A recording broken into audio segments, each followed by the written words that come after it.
Commissioner आज से शहर के तमाम शॉपिंग मॉल में बगैर वैक्सीनेशन अफराद को गिरफ्तार करने का फैसला किया गया।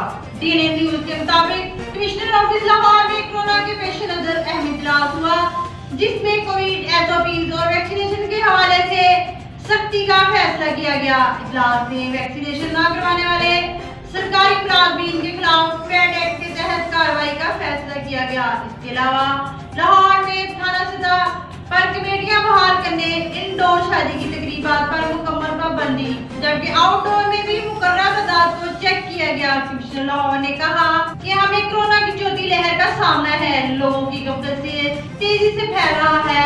आज से इंतजामिया और पुलिस चेकिंग करेगी। वैक्सीन न लगवाने वाले शहरियों को शहर में कोई सहूलत नहीं दी जाएगी। शॉपिंग मॉल में बगैर वैक्सीन के अफराद को गिरफ्तार किया जाएगा।